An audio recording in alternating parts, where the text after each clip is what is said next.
Baiklah, di sini saya akan menjelaskan beberapa pengertian dasar mengenai perhitungan agregatif.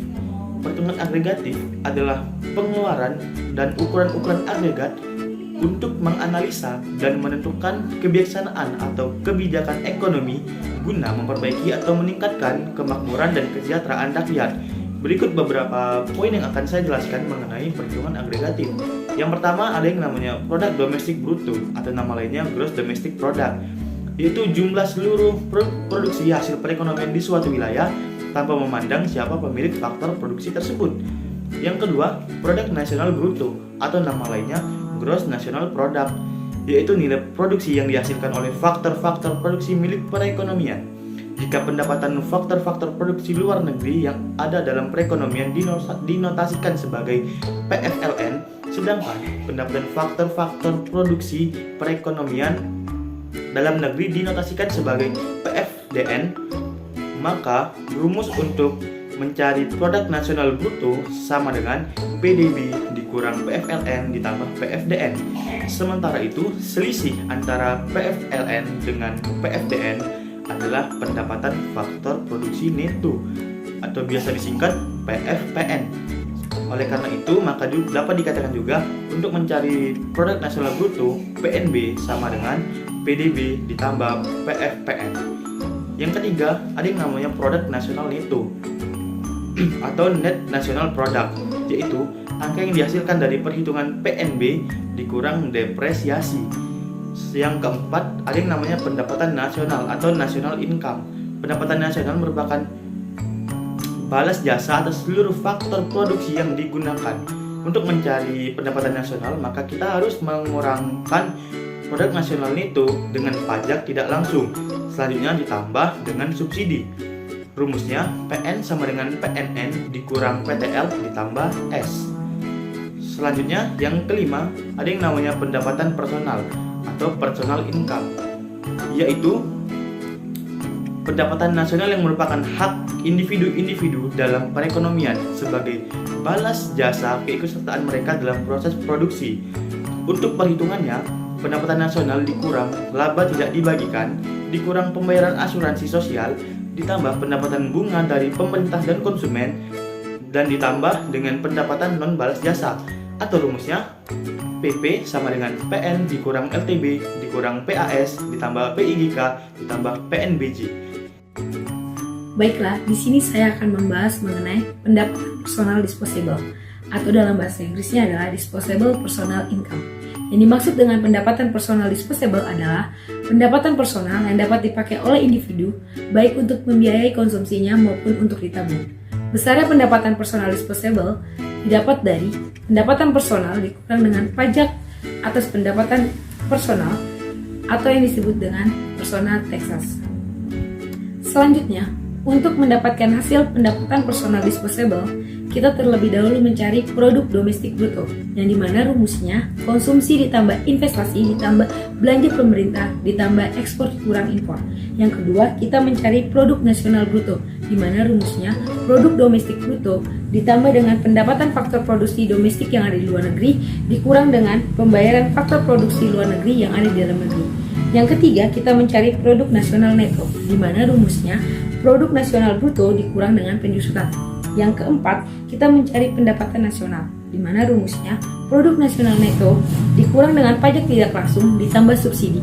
Yang kelima, kita mencari pendapatan personal, di mana rumusnya pendapatan nasional dikurang laba ditahan dikurang dengan pembayaran asuransi sosial ditambah dengan pendapatan bunga personal dari pemerintah dan konsumen ditambah dengan penerimaan balas jasa. Lalu yang terakhir, kita akan mencapai pendapatan personal disposable, di mana rumusnya pendapatan personal dikurang dengan pajak pendapatan personal. Di Indonesia, seperti halnya di negara-negara berkembang lainnya, data-data pendapatan nasional tidak selengkap dengan data-data negara maju. Oleh karena itu, contoh perhitungan pendapatan domestik bruto sampai dengan pendapatan personal disposable sebaiknya menggunakan data-data negara maju. Seperti contohnya tabel 13.1, di mana ini adalah contoh perhitungan menggunakan data-data dari negara Amerika Serikat pada tahun 1994. Baiklah, di sini saya akan menjelaskan materi tentang PDB harga berlaku dan PDB harga konstan, yang dimana PDB harga berlaku menggambarkan nilai tambah barang dan jasa yang dihitung menggunakan harga yang berlaku pada setiap tahun, sedangkan PDB harga konstan menunjukkan nilai tambah barang dan jasa yang dihitung berdasarkan harga berlaku pada satu tahun. Nilai PDB suatu periode tertentu sebenarnya merupakan hasil perkalian antara barang yang diproduksi dengan jumlah barang yang dihasilkan. Misalnya dalam perekonomian yang hanya memproduksi satu jenis produk, yaitu baju. Selama tahun 2010 diproduksi sebanyak 1000 potong baju. Bila harga jual potong 120, maka PDB pada tahun 2010 sebesar 120.000. Jika PDB tahun 2000 diproduksi sebanyak 1250 potong baju, bila harga jual per potong 80, maka PDB 2010 besarnya adalah 100.000. Dapat diambil kesimpulan bahwa perekonomian dalam tahun 2010 lebih baik dibandingkan tahun 2000, karena nilai PDB 2010 lebih besar daripada PDB 2000. Contoh di atas menunjukkan bahwa perhitungan PDB dengan menggunakan harga berlaku dapat memberi hasil yang menyesatkan karena pengaruh inflasi. Untuk memperoleh gambaran yang lebih akurat, maka perhitungan PDB sering menggunakan perhitungan berdasarkan harga konstan. Yang dimaksud dengan harga konstan adalah harga yang dianggap tidak berubah. Untuk memperoleh PDB harga konstan, kita harus menentukan tahun dasar atau budget year, yang merupakan tahun di mana perekonomian berada dalam kondisi baik atau stabil. Harga barang pada tahun tersebut kita gunakan sebagai harga konstan. Selanjutnya adalah untuk mencari nilai PDB real dapat ditentukan dengan rumus, yaitu PDB real sama dengan PDB nominal dibagi dengan deflator, yang dimana deflator sama dengan harga tahun T dibagi dengan harga tahun T dikurang 1 dikali 100. Manfaat dan keterbatasan perhitungan PDB. Yang pertama, perhitungan PDB dan analisis kemakmuran. Perhitungan PDB akan memberikan gambaran ringkas tentang tingkat kemakmuran suatu negara dengan cara membaginya dengan jumlah penduduk. Angka tersebut dikenal sebagai angka PDB per kapita. Biasanya, makin tinggi angka PDB per kapita, kemakmuran rakyat dianggap makin tinggi. Yang kedua, perhitungan PDB dan masalah kesejahteraan sosial. Perhitungan PDB maupun PDB per kapita juga dapat digunakan untuk menganalisis tingkat kesejahteraan sosial suatu masyarakat.